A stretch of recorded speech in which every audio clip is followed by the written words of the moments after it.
And if you take language literally, your vision of what you will understand and see is limited. There are two languages, literature and literature. But if you take language figuratively, or as a figure of expression, then the wealth is open to you. I'll give you a simple example. Muslims build a place which they call masjid. And they establish certain identification with the masjid. The color of paint. You can't paint the masjid in pink. You can't paint the masjid in black. Normally you can't paint the masjid in blue. You hear the unwritten law, you gotta paint the masjid in white. And maybe with green trimmings.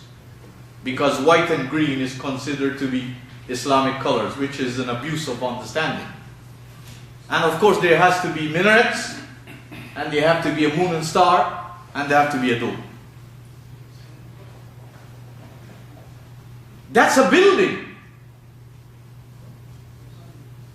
But if you understand the depth of the language, then a masjid is not necessarily a building. It's an institution. It's a place where values, where principles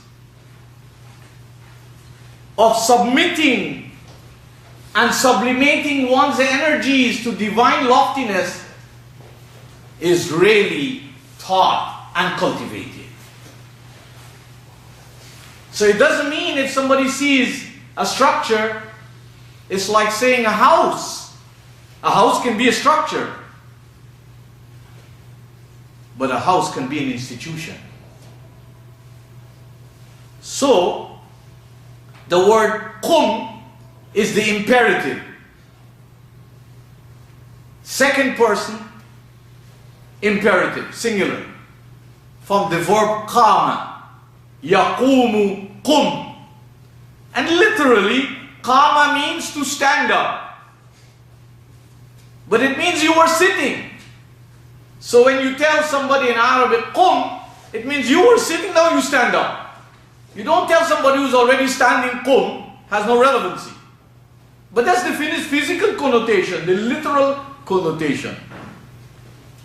But if you understand the context of the Qur'an, physical postures have no meaning unless they have a relevancy in terms of the message and the society into which people are.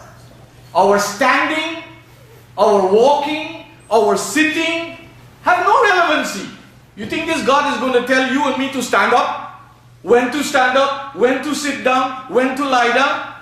This is not the focus of the message. So here is the figurative meaning now. Because qama means to stand up from what you were stuck in. Wake up, get up, rise, evolve, ascend, enhance and empower yourself. So the Qur'an told the Prophet, he didn't tell him, you're sleeping, wake up. He told him, rise up, evolve. You have big responsibility. فَأَنذِرْ. And this word أَنذَرَ means to inform, means to advise, and means to also caution and warn. So his role was almost chalked out for him. وَرَبَّكَ فَكَبِّرْ. And make takbir of your Rabb. Now what is this takbir? If you ask the average Muslim what is takbir, they will say, oh, it means to say Allahu Akbar. ask anybody who understands the Arabic language. Here God is not telling the Prophet to say with his mouth takbir. The message to the Prophet that Allah should be supreme to you in everything of your existence. It's not a matter of saying Allahu Akbar with the mouth or the tongue, but in reality everything else in our society is greater than this Allah. Because the Prophet was living in a society where Allah was not considered supreme. In the politics of his society, in the religion of his society, in the culture of his society, in the leadership of his society, in the men and women who walk the sands of Arabia, divine loftiness was not supreme. So the Prophet was not asked to go and say Allahu Akbar. Saying Allahu Akbar makes no sense. It's a form of hypocrisy. If you just say Allahu Akbar and that's it. But in reality, Taghut is Akbar, and Jibt is Akbar, and Fir'aun is Akbar, and Haman is Akbar, and Qarun is Akbar. And society, Samaj is Akbar.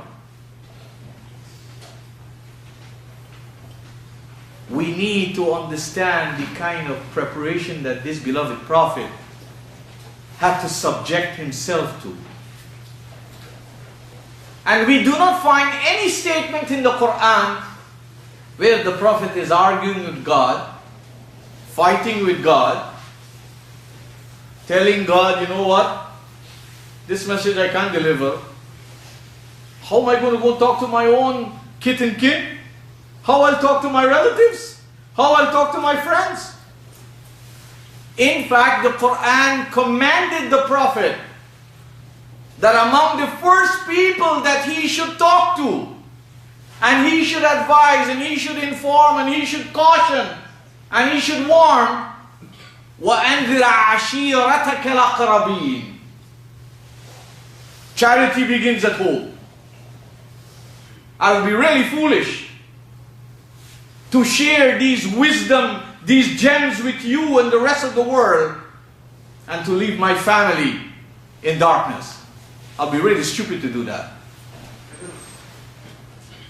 So the Prophet was asked to clean his own closet, to ensure that he goes to his own people, his own kith and kin, his own relatives. Because in today's society, like in yesterday's society, when your father is a big one, or your mother is a big one, you don't have to follow the rules. You know that. If you got a big uncle or a big auntie, some lawyer or doctor or some politician or some bank owner, and that's how the corruption takes place. Go to the Muslim communities. What you think they do? They have the corrupt mentality of Jahiliyyah. Their children and they themselves wreck the laws of society. Why? They can buy their security.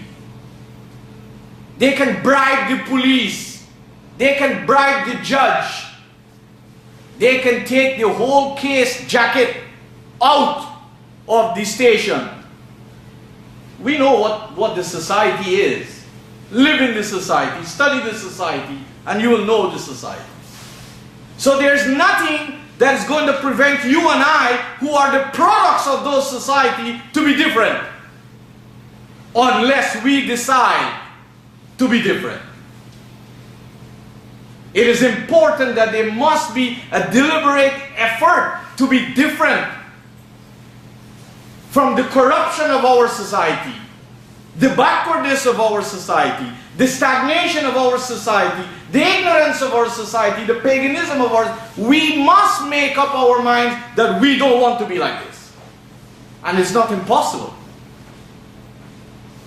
So the Prophet was told, look, you're living in a very dark environment, but you're a very distinguished human being.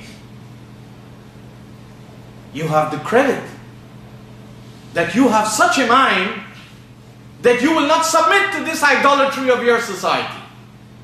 And here's an example for all of us. What excuses do we give ourselves on a daily basis?